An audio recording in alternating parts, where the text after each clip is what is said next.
തൊടുപുഴയിൽ കൊല്ലപ്പെട്ട ബിജു ജോസഫിന് മുൻപും ഭീഷണികൾ ഉണ്ടായിരുന്നുവെന്ന് സഹോദരൻ ജോസ് പറഞ്ഞിരിക്കുകയാണ്. മുഖ്യപ്രതി ജോമോൻ ഫോണിലൂടെ ബിജുവിന്റെ ഭാര്യയെ ഭീഷണിപ്പെടുത്തിയിരുന്നു. ഇരുവരും തമ്മിൽ സാമ്പത്തിക ഇടപാട് ഉള്ളതായി അറിയില്ല. കേസിൽ കൂടുതൽ പേർക്ക് പങ്കുള്ളതായി സംശയിക്കുന്നുവെന്നും സഹോദരൻ ജോസ് പറയുന്നുണ്ട്. കേസിലെ പ്രതികളെ ഇന്ന് കോടതിയിൽ ഹാജരാക്കും. ജോമോനുമായിട്ട് പ്രശ്നങ്ങളുള്ളതായിട്ട് അവൻ്റെ ഭാര്യയ്ക്കും അറിയാം, അല്ലാതെ എനിക്ക് കൂടുതൽ അതേപ്പറ്റി അറിയില്ല. ജോമോൻ ഭീഷണിപ്പെടുത്തി എന്നാണ് ഈ പരാതി കൊടുത്ത ദിവസം ഈ ബിജുവിൻ്റെ ഭാര്യ പറഞ്ഞത്. എന്ത് പറഞ്ഞാൽ അവൻ രാവിലെ വീട്ടിൽ നിന്ന് ഇറങ്ങി പോകുമ്പോൾ അവന് വെളുപ്പിന് പോകുന്ന കൂട്ടത്തിലാണെന്ന് ഞങ്ങൾക്ക് അറിയാം. അവൻ പോകുന്ന വഴിക്ക് ഒരു വണ്ടിക്ക് ഒരു തട്ട് കൊടുക്കാനൊക്കെ ഞങ്ങൾക്ക് അറിയാൻ കിട്ടും എന്ന് അവൻ പറഞ്ഞിരുന്നു എന്നാണ്. അയാൾ 60 ലക്ഷം രൂപ കൊടുക്കാനുണ്ടെന്നൊക്കെ പറയുന്നു. അതിൽ വസ്തുത ഒന്നും കാണാൻ സാധ്യതയില്ല.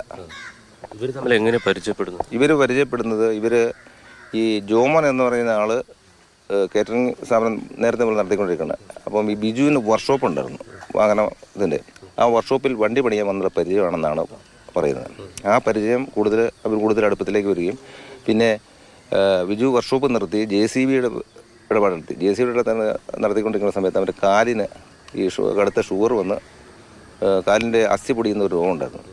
ആ രോഗം വന്ന് അവന് നടക്കാനും കാലിനൊക്കെ ഒന്നും മുറിവൊക്കെ ആയിരുന്നു. അപ്പോൾ ഈ വണ്ടി JCB സൈറ്റുകളിലൊക്കെ പോകാനുള്ള ബുദ്ധിമുട്ടുകൊണ്ട് JCBയും ടിപ്പറും ഒക്കെ വിറ്റു. അപ്പം പിന്നെ ജീവിതമാർഗ്ഗം എന്നുള്ള ഒരു ബിസിനസ് ചെയ്യണം എന്നുള്ളതിൽ ഇവൻ്റെ കൂടെ ബിസിനസ് കൂടിയതാണ്. ഇപ്പം ജോമാനോട് ഷെയർ പിരിഞ്ഞതിന് ശേഷം ജോമാനോട് ചെറിയ ശത്രുതയൊക്കെ ഉണ്ടായിരുന്നു. അവനിങ്ങനെ ഭീഷണിപ്പെടുത്തുകയൊക്കെ ചെയ്തു. പിന്നെ അവൻ്റെ ഡ്രൈവർ ഉണ്ടായിരുന്നു ആദ്യകാലത്ത്. ആ ഡ്രൈവറൊക്കെ അവൻ പുറത്തൂടെ ആയിരുന്നു ഒത്തിരി ഭീഷണികളൊക്കെ ഉണ്ടായിരുന്നു എന്നൊക്കെ ഉള്ള രീതിയിലുള്ള സംഭാഷണങ്ങളൊക്കെ വന്നു. അപ്പോൾ ഇവർ രണ്ടുപേരുടെയും പരാതി കൊടുത്തപ്പോൾ ഇവർ രണ്ടുപേരുടെ ഫോൺ നമ്പർ സഹിതമാണ് നമ്മൾ സ്റ്റേഷനിൽ പരാതി കൊടുത്തത്. അന്നേരം തന്നെ പോലീസ് 2 കൂട്ടരും വിളിച്ചു. ഇവരുടെ എല്ലാം ഫോൺ സ്വിച്ച് ഓഫാണ്. ഇത് രാത്രി തന്നെ അവർ പ്രതികൾ പിടിക്കേണ്ട ഒരു സാഹചര്യം. അപ്പം മിസ്സിംഗ് കേസ് ഒരാളുണ്ടെന്നുള്ള ഒരു പോലീസിന് അറിയാമായിരുന്നു. അപ്പോൾ അതുകൊണ്ട് അവർ സ്പീഡപ്പായിട്ട് അന്വേഷണം നടത്തി. അദ്ദേഹത്തിന്റെ സഹോദരന്റെ പ്രതികരണമാണ് നമ്മൾ കേട്ടത്. ഈ വാർത്തയുടെ കൂടുതൽ വിവരങ്ങൾ പങ്കുവയ്ക്കാനായി ജെയിൻ എസ് രാജു ചേരുന്നുണ്ട്. ജെയിൻ, ഇപ്പോൾ ജോസ് എന്ന അദ്ദേഹത്തിന്റെ സഹോദരന്റെ പ്രതികരണമാണ് നമ്മൾ കേട്ടത്. നമ്മളെയൊക്കെ നാടിനെ നടുക്കിയ ഒരു വലിയ കൊലപാതകം തന്നെയായിരുന്നു ഇത്. ഇക്കാര്യത്തിൽ കൂടുതൽ, അതായത് അദ്ദേഹത്തിന് നേരത്തെയും ഭീഷണി ഉണ്ടായിരുന്നു എന്നുള്ളതാണ് ഈ സഹോദരൻ ഇപ്പോൾ പറയുന്നത്. അത്തരത്തിലാണ് ആ കുടുംബം പ്രതികരിക്കുന്നത്. കാരണം ബിജുവും ജോമോനും തമ്മിൽ നീണ്ട നാളത്തെ തർക്കമുണ്ടായിരുന്നു. പ്രത്യേകിച്ച് സാമ്പത്തിക ഇടപാടുമായി ബന്ധപ്പെട്ട് ഇവർ പരസ്പരം ബിസിനസ് നടത്തിയതുമായി ബന്ധപ്പെട്ട് ഷെയർ പിരിഞ്ഞപ്പോൾ മുഴുവൻ പൈസയും ലഭിച്ചില്ല എന്നൊരു വികാരമാണ് ജോമോനുണ്ടായിരുന്നത്. അതുമായി ബന്ധപ്പെട്ട തർക്കമാണ് ഉണ്ടായിരുന്നത്. ആ തർക്കത്തെ തുടർന്നാണ് ഒരു ഘട്ടത്തിൽ ഈ ബിജുവിൻ്റെ ഭാര്യയെ വിളിച്ച് ഭീഷണിപ്പെടുത്തി എന്നുള്ളതാണ്. രാവിലെ ബിജു നടക്കാൻ പോകുന്നതിനെ കുറിച്ചൊക്കെ തനിക്കറിയാം, ഒരു വാഹനം ഉപയോഗിച്ചുകൊണ്ട് ഒന്ന് തട്ടിയിട്ടാൽ മതി എന്നതടക്കമുള്ള കാര്യങ്ങൾ പറഞ്ഞു എന്നാണ് ആ കുടുംബം പറയുന്നത്. ഈ പരാതി കൊടുക്കുന്ന ഘട്ടത്തിലും ആ കാര്യമാണ് മനസ്സിൽ വന്നത്. ആ പരാതി കൊടുക്കുന്ന ഘട്ടത്തിൽ പോലീസിനോടും ഇക്കാര്യം പറഞ്ഞിരുന്നു. അതാണ് ഈ കേസുമായി ബന്ധപ്പെട്ട് അന്വേഷണം വളരെ പെട്ടെന്ന് ജോമോനിലേക്ക് എത്താനുള്ള ഒരു പ്രധാന കാരണവും. ജെയിൻ, അതേപോലെ 3 പേരെയാണ് ഇപ്പോൾ കസ്റ്റഡിയിൽ എടുത്തിട്ടുള്ളത് എന്നുള്ളതാണ് മനസ്സിലാക്കുന്നത്. ഇനിയും കൂടുതൽ ആളുകളിലേക്ക് എത്താൻ സാധിക്കുമോ? അതായത് കൂടുതൽ വിവരങ്ങൾ, ഈ പറഞ്ഞ 3 പേരുടെ മൊഴികളിൽ നിന്നും കൂടുതൽ ആളുകളിലേക്ക് ഈ പോലീസ് സംഘത്തിന് എത്താൻ സാധിക്കും എന്നൊരു വിവരമുണ്ടോ? തീർച്ചയായിട്ടും 3 പേരെയാണ് ഇപ്പോൾ തൊടുപുഴ പോലീസിന്റെ കസ്റ്റഡിയിലുള്ളത്. ഒരാൾ നേരത്തെ തന്നെ കാപ്പ കേസിൽ അറസ്റ്റിലാവുകയും അയാൾ ഇപ്പോൾ റിമാൻഡിൽ കഴിയുകയുമാണ് ഉണ്ടായത്.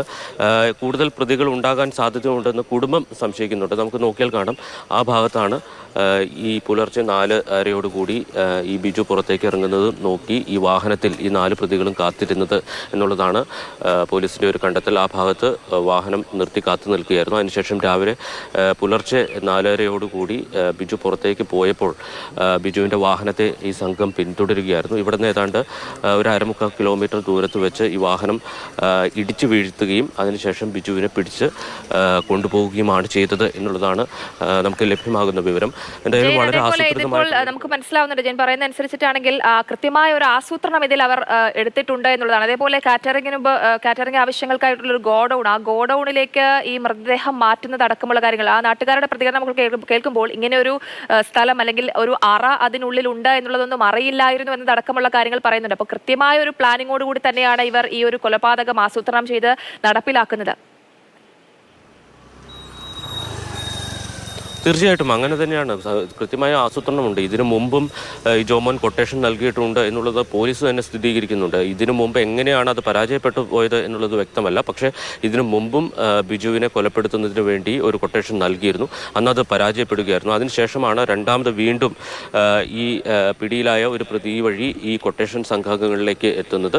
അതനുസരിച്ച് വളരെ ആസൂത്രിതമായി തന്നെയാണ് ഈ കൊല നടത്തിയിരിക്കുന്നത്. കാരണം അതിനുപയോഗിച്ച വാഹനമടക്കം തട്ടിക്കൊണ്ടു പോവുക എന്ന ലക്ഷ്യത്തോടു കൂടി ഒമിനി വാൻ തന്നെയാണ് ഉപയോഗിച്ചിരിക്കുന്നത്. അതോടൊപ്പം തന്നെ വളരെ നേരത്തെ വന്ന് ഈ പ്രതികൾ ഇവിടെ കാത്തു നിൽക്കുകയാണ്. ബിജുവിൻ്റെ വീട്ടിൽ നിന്ന് ഇറങ്ങിയാൽ, അല്ലെങ്കിൽ ബിജു വീട്ടിൽ നിന്ന് ഇറങ്ങിയാൽ കാണാവുന്ന അത്ര ദൂരത്തിൽ ഈ വാഹനവുമായി ഈ പ്രതികൾ കാത്തു നിൽക്കുകയാണ്. പക്ഷേ ഇതൊരു കനാലൊക്കെ ഉള്ള ഒരു സ്ഥലമാണ്. രാവിലെ പുലർച്ചെ ആളുകൾ കുളിക്കാൻ വരുന്ന ഒരു സ്ഥലമാണ്. അതുകൊണ്ട് ഇങ്ങനൊരു വാഹനം അവിടെ കടന്നതുകൊണ്ട് തന്നെ ആളുകൾ പെട്ടെന്ന് സംശയിച്ചും ഇല്ല എന്നുള്ളതാണ്.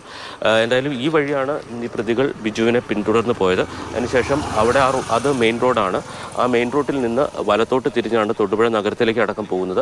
അങ്ങനെ തൊടുപുഴ നഗരത്തിലേക്ക് പോകുന്ന ആ ഭാഗത്ത് വെച്ചിട്ടാണ് ബിജുവിനെ വാഹനം ഉപയോഗിച്ച് ഇടിച്ചു വീഴുകയും അവിടെ നിന്ന് കൊണ്ടുപോവുകയും ചെയ്തത്. അവിടെ ഒരു ബഹളമുണ്ടായിരുന്നു. സമീപത്തുള്ള സ്ത്രീകൾ അത് കേട്ടിരുന്നു.